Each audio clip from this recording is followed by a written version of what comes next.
Salamu zetu za dhati zipate kuwafikieni wapenzi watazamaji wa Kibenge TV.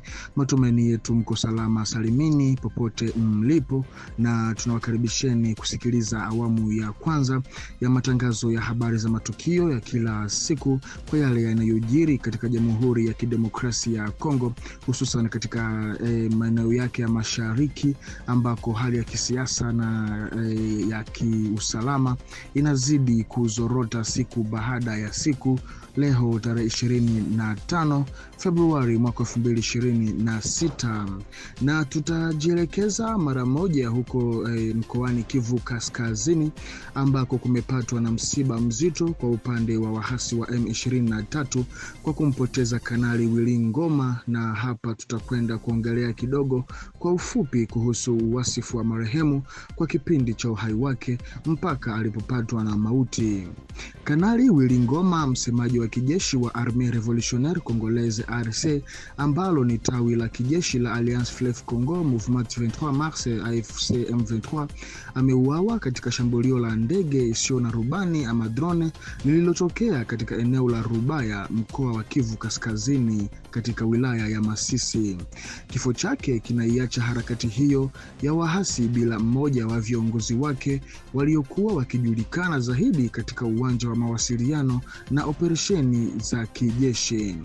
Akitokea mkoa wa Kongo Central, Willy Ngoma alidai kukulia mjini Kinshasa ambako alijihusisha na siasa ndani ya Union pour la Démocratie et le Progrès Social UDPS, chama kilichoanzishwa na Etienne Tshisekedi. Mara kadhaa alizungumzia ushiriki wake wa mapema kisiasa pamoja na uhusiano wake na baadhi ya watu maarufu akiwemo mwimbaji wa Injili Bwana Matu Samuel, akisisitiza kuwa walitoka katika kabila moja la Nekongo. Kwa mujibu wa maelezo yake mwenyewe, alijiunga na M23 tangu kuanzishwa kwake mwaka wa 2012 baada ya kufanya kazi katika vyombo vya usalama wa ndani. Baada ya kushindwa kwa harakati hiyo mwaka wa 2013, aliungana na wapiganaji waliokwenda uhamishoni ama ukimbizini katika kambi ya kijeshi ya Bihanga nchini Uganda kabla ya kurejea tena Jamhuri ya Kidemokrasia ya Kongo mnamo Januari mwaka 2017 na kujiunga tena na wahasi hao katika msitu wa Sarambwe. Willy Ngoma pia alidai kuwa na uhusiano na baadhi ya wanasiasa wa Kongo na kujieleza kuwa alikuwa karibu na Etienne Tshisekedi, akitaja hata safari ya Afrika Kusini mwanzoni mwa mwaka wa miaka ya 2000 ama 2000. Alieleza pia kuwepo kwa mitandao ya kisiasa na kijeshi iliyohusishwa na UDPS pamoja na mawasiliano na Rassemblement Congolais pour la Démocratie RCD kwa kipindi hicho. Kwa mujibu wa vyanzo mbalimbali, Luteni Kanali Ngoma alitumia saa zake za mwisho katika makazi yaliyoko Kishusha karibu na Rubaya katika eneo la Masisi. Jengo hilo linadaiwa kumilikiwa na Generale Innocent Gahizi wa Forces Armées de la République Démocratique du Congo FARDC, likiwa katika shamba lililotengwa mbali na mji wa wachimbaji madini. Shambulio la drone lilitokea majira ya saa 8:30 ama 2h30 katika usiku wa kuamkia jana tarehe 24 Februari. Shambulio hilo linaripotiwa kulenga eneo hilo ambalo lilidaiwa kutumika kwa mikutano ya kimkakati ya M23 kutokana na kuwa mbali na makazi ya watu.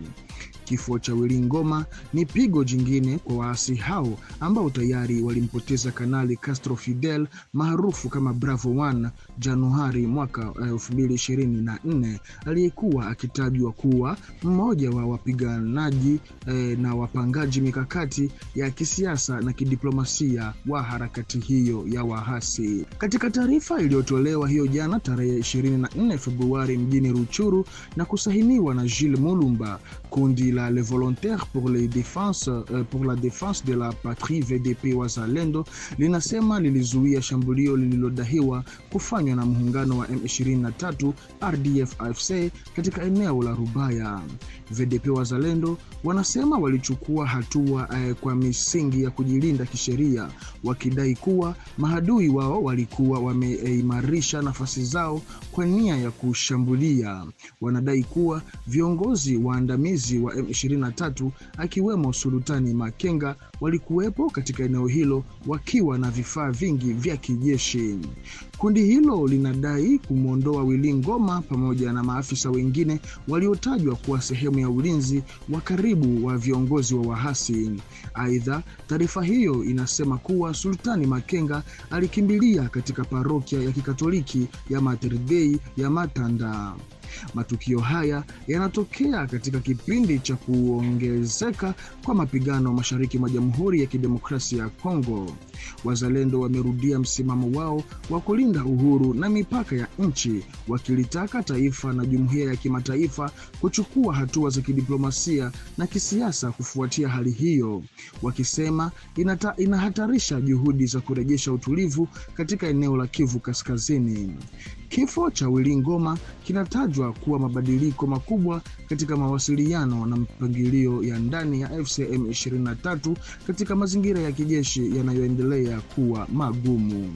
Na siku hizi, maeneo yanayodhibitiwa na FCM 23 yanazidi kulengwa na mashambulizi ya angani yanayotekelezwa kwa kutumia ndege zisizo na rubani za kizazi kipya zilizonunuliwa na FARDC. Miongoni mwa vifaa vilivyotumwa vitani ni drone ya Kichina inayoitwa Winglong ya pili ama Winglong D ama Winglong 2, ndege ya kivita isiyo na rubani inayojulikana kwa uwezo wake mkubwa wa mashambulizi na muda mrefu wa kukaa angani. Kwa mujibu wa vyanzo mbalimbali vinavyolingana, angalau ndege 3 za aina hiyo ziliwasili Kinshasa kati ya Disemba mwaka 2025 na Januari mwaka 2026. Winglong D inaweza kubeba hadi kilo 500 za silaha ama 500 kilo de munitions, ikiwa na sehemu 6 za kubeba makombora yanayoongozwa kwa teknolojia maalumu.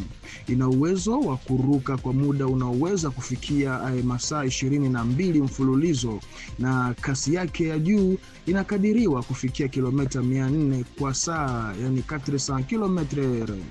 Ikiwa na uwezo wa kufanya operesheni katika mwinuko wa takriban mita 10,000, drone hii inaweza kushambulia huku ikiwa nje ya uwezo wa baadhi ya mifumo ya kawaida ya ulinzi wa anga, na pia kupunguza uwezekano wa kuvurugwa kwa mawasiliano ambayo inaitwa brouillage kwa kimombo.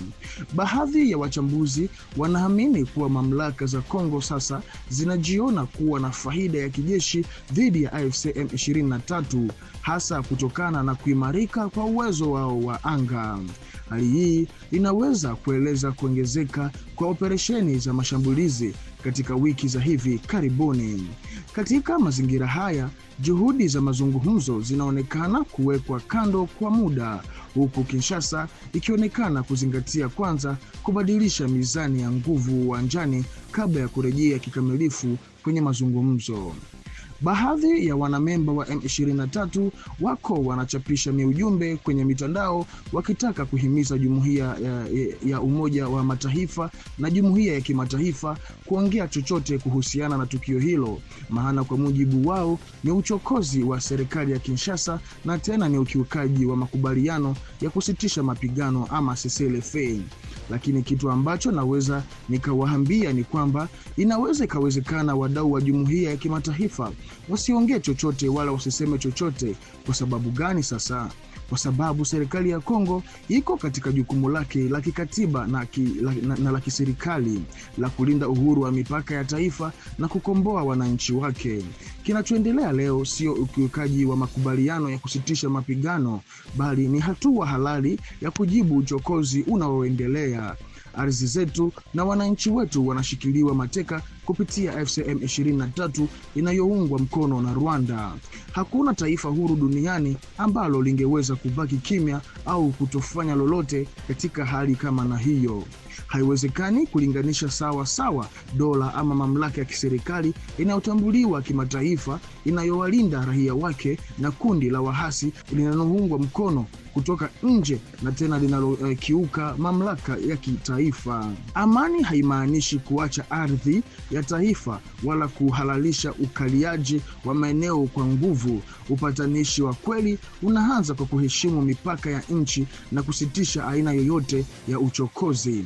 Kongo inatetea ardhi yake, inalinda watu wake na inafanya kazi ya kujenga mazingira ya amani ya kudumu, amani inayojengwa juu ya uhuru na mamlaka kamili ya taifa.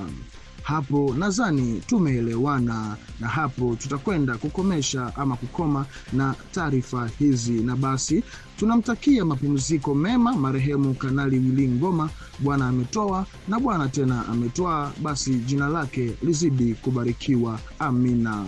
Na kwa taarifa hii, mpenzi mtazamaji wa Kibenge TV, ndiko ambapo tunakwenda kuweka nukta kwa awamu ya kwanza ya matangazo ya habari za matukio ya kila siku ya leo tarehe 25 Februari mwaka 2026, na kwa kuzidi kupata habari moto na dondoo zingine ambazo zinakuja, baki sambamba nasi hapa kwenye channel yetu ili ufaidi zaidi. Basi tukutane kwa majaliwa. Asante.